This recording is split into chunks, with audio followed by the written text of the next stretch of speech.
Hello friends, welcome back to my channel. ఎలా ఉన్నారు? అందరూ బాగున్నారా? నేనైతే చాలా బాగున్నానండి. అనదర్ వ్లాగ్ షేర్ చేస్తున్నాను.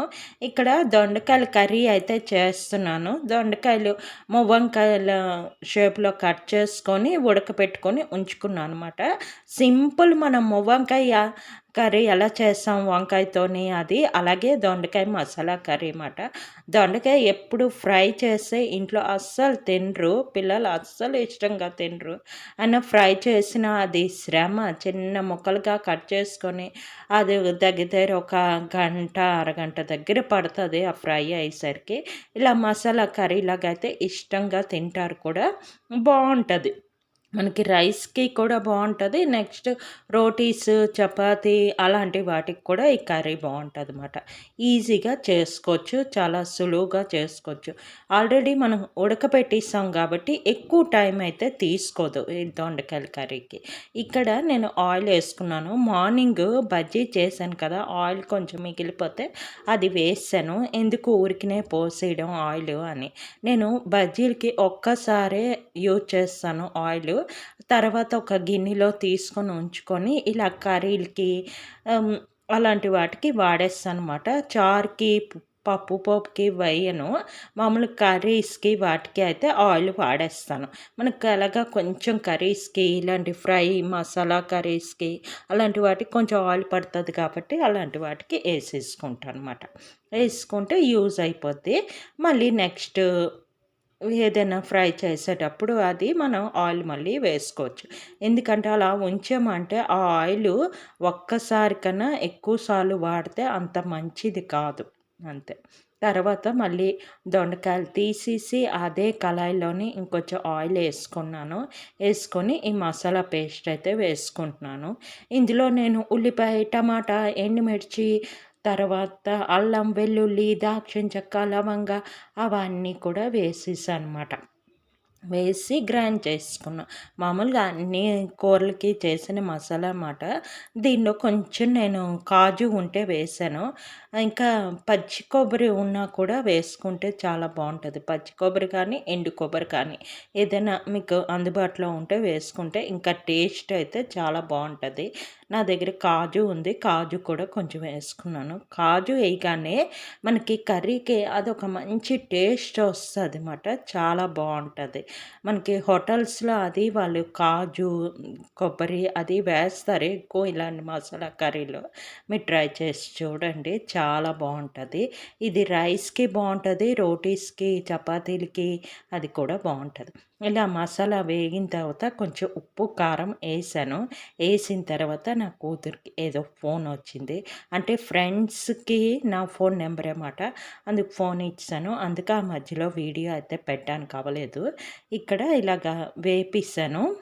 ఉప్పు, కారం వేసాక చాలాసేపు అవుతుంది కదా, మనకి అందులోంచి వాటర్ అది వచ్చి ఇలాగా బాగా డ్రై అయిపోతుంది. డ్రై అయిపోయిన తర్వాత కొంచెం ఆయిల్ అది రిలీజ్ చేస్తుంది. రిలీజ్ చేసిన తర్వాత మనం ఇందాకలా దొండకాయలు ఫ్రై చేసుకున్నాం కదా, ఆ దొండకాయలు అయితే వేసుకోవడమే. దొండకాయలు కొంచెం బాగా ఫ్రై చేసుకోవాలి. ఎక్కువ టైం పట్టదులేండి, ఆల్రెడీ ఉడికిపోయి ఉన్నాయి కాబట్టి ఎక్కువ టైం పట్టదు. మనకి దొండకాయలు ఫ్రై అంతా టైం పట్టదు దీనికి. దొండకాయలు కూడా వేసుకుంటే ఎలాగ మువ్వంకాయలా కట్ చేసుకున్నాం కాబట్టి దానిలో తర్వాత మళ్ళీ అది ఫోన్ పట్టుకెళ్ళిపోయింది. మధ్య మధ్యలో దానికి అలా ఫోన్స్ వస్తుంటాయి. అందుకని ఈవినింగ్ చేయడానికి నాకు అదే ఇబ్బంది మాట. ఎప్పుడు అందుకే డిన్నర్ అది ఎప్పుడు నేను తీయడానికి అవ్వదు. నా ఫోన్ నెంబరే దాని ఫ్రెండ్స్కి అది ఉంటుంది. నేను ఇటు వీడియో చేస్తుంటాను, అది అడిగి తీసుకొని వెళ్తుంటుంది. ఏదో ఫోన్స్ అవి వస్తుంటాయి, ఈ నోట్స్లని అవన్నీ అలాగమాట. అందుకు అక్కడక్కడ ఇది చేయడం, ఏదైనా వీడియో పెడదామని చెప్పి నేను పెట్టాను. ఇంచుమించు మోస్ట్లీ నైట్ అందుకే నాకు పెట్టడానికి అవ్వదు. పిల్లలు ఇంట్లో ఉంటారు కాబట్టి అస్సలు దీనికో ఫోను, ఆడికి ఫోను ఏదో ఒకటి వస్తుంటాయి అన్నమాట. అందుకు మధ్య మధ్యలో తీసుకెళ్ళిపోతాను. తర్వాత దొండకాయలు వేసి కొంచెం వేగిన తర్వాత వాటర్ వేసాను. వాటర్ వేసాక కొంచెం కొత్తిమీర వేసుకొని పొయ్యి ఆపేసుకోవడమే. అది ట్రైపాడ్ నుంచి ఫోన్ తీసానమాట, అందుకలాగా. ఇది నెక్స్ట్ డే మార్నింగ్ బాక్సుల కోసం పెసలు కట్టు అయితే చేస్తున్నాను. ఎప్పుడు కంది కట్టు చేస్తుంటాను కదా! అలాగే పెసలు కట్టు, పెసలతోని కట్టు, ఉలవలతో కట్టు, దీనిలో అయితే కొంచెం మ్యాంగో గానీ, లేదంటే మామిడికాయ ముక్కలేస్తే ఇంకా చాలా బావుంటది. తర్వాత మామిడికాయ ఒరుగులు అంటారు కదా! ఎండబెట్టి చేస్తారు. అవి కూడా ఏసినా బావుంటది. ప్రెజెంట్ నా దగ్గర లేదు కాబట్టి నేను టమాటా వేసుకుంటున్నాను. కొంచెం పులుపు ఉంటే బావుంటదనమాట. ఇందులో మనం జీలకర్ర, కొంచెం ఎండుమిర్చి ఏసుకొని, నీళ్ళేసుకొని విజిల్ పెట్టేసుకుంటాం. మనం పెసలు ముందు నానబెట్టాలి గానీ, అదేమీ పనుండదు. వెంటనే వేసుకొని మనం చేసుకోవచ్చు. ఏం ప్రాబ్లమ్ లేదు. ఉడికిపోతాయి. బఠానీలాగా ఉడకదు అనే భయం ఉండదనమాట. తర్వాత ఇలా మూత పెట్టేసుకొని విజిల్ పెట్టేసుకుంటే మనకి ఒక 3, 4 విజిల్స్, కొంచెం కట్కే కాబట్టి కొంచెం విజిల్స్ ఎక్కువైనా పర్వాలేదు. పేస్ట్ లాగా అయిపోతాయి అయినా పర్వాలేదు. ఎలాగ మిక్సీ చేసుకుంటాం కాబట్టి. అలాగైతే కుక్కర్ పెట్టేసుకున్నాను పొయ్యి మీద. ఇక్కడైతే ఇడ్లీ పెడుతున్నాను. నిన్న నైటే నేను దొండకాయల కర్రీ చేశాను కదా! అప్పుడే నేను గ్రైండ్ చేసేసానమాట. ఇంకా అదేం చూపిస్తానని చెప్పి చూపించలేదు. ఎప్పుడు ఎంత అని చూపిస్తాను రుబ్బడం అదిని అని చెప్పి చూపించలేదు. రాత్రే ఇడ్లీ బ్యాటర్ అయితే గ్రైండ్ చేసి ఉంచేసుకున్నాను. మార్నింగ్ లేచి కొంచెం ఉప్పు కలిపేసి ఇలాగా ఇడ్లీ అయితే పెట్టేస్తున్నాను. ఈ కుడుం ప్లేట్లోనే పెడుతున్నాను. చెప్పాను కదా నాది 4 ప్లేట్లది పాడైపోయింది. తీసుకోవాలి. వెళ్దాం అనుకుంటున్నాను. అవ్వడం లేదు. చూద్దాం. ఇది ఇలాగా పెట్టేసి ఇందులో అయితే సులువుగా అయిపోతాయి. ట్రిప్‌కి 2 కుడుములు అవుతాయన్నమాట. మాకు అందరికి కలిపి 4 పెడుతున్నాను ఇప్పుడు. బాబు కూడా కొంచెం స్కూల్‌కి అది కదా! అందుకు 4 పెడతాను. ఫస్ట్ 2 పెడతాను. తర్వాత 2 పెడతాను. అటు ఇడ్లీ అవుతుంది. ఇక్కడ చట్నీకైతే ప్రిపేర్ చేస్తున్నాను. వేయించిన పప్పు. ఇదేం పెద్దగా ఫ్రై చేయను. మామూలుగా వేయిస్తున్నాను. ఆహ్, కొంచెం సాల్ట్ అందులోనే ఏస్తాను. నేనెప్పుడు మిక్సీ చేసినప్పుడే సాల్ట్ చేస్తాను.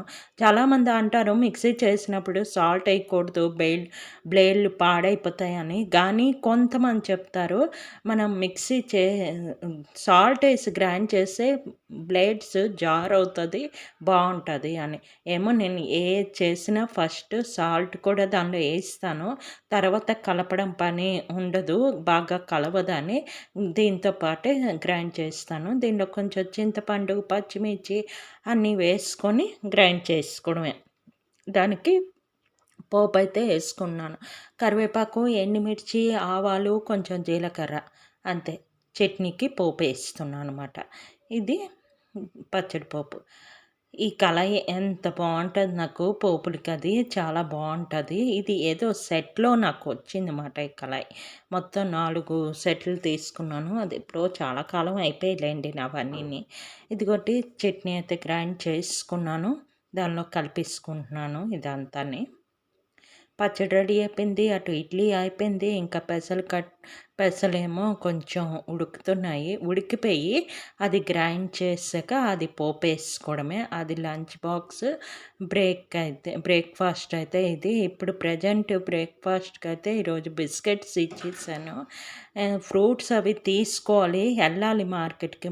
వర్షం ఏంటో ఎండ ఎండాకాలం అంతా ఎండ ఎండ అంటాం. వర్షాలు పడేసరికి వర్షం వర్షం అంటాం. ఏదైనా ఒకటే మనకి బాధ కదా! అయితే వర్షాలు పడుతున్నాయి కాబట్టి మరి మార్కెట్ అది బయటికెళ్ళలేదు. ఫ్రూట్స్ ఏమైనా తీసుకుంటే ఇంచుమించు గ్రేప్స్ అలాంటివి అయితేనే తీసుకెళ్తారు. యాపిల్ అది అయితే ఇష్టంగా తినరు, తీసుకెళ్ళరు కూడా. బనానా కూడా తీసుకెళ్ళరు. గ్రేప్స్ కానీ లేదంటే ఏంటి ఆరెంజెస్ ఈ టైంలో దొరికేది గ్రేప్స్ అలాంటివే దొరుకుతాయి.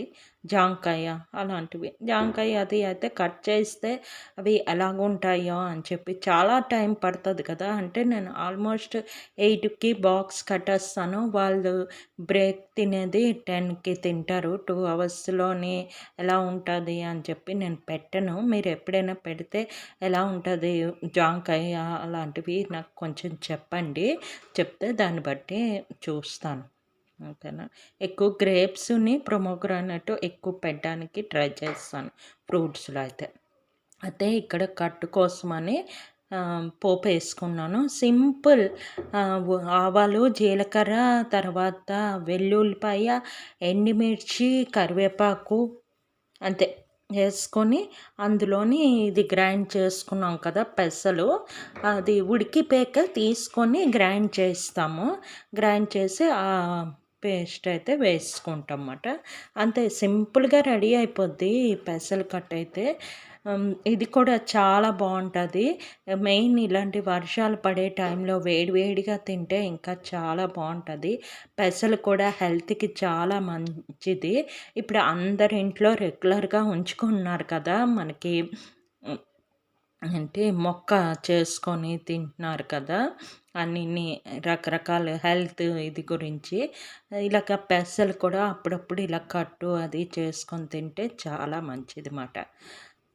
ఇలాగైతే కట్ అయితే రెడీ అయిపోయింది. ఇది ఒక చిన్న వ్లాగ్. నా వీడియో కనుక నచ్చినట్లయితే please like, share, subscribe. Okay, bye.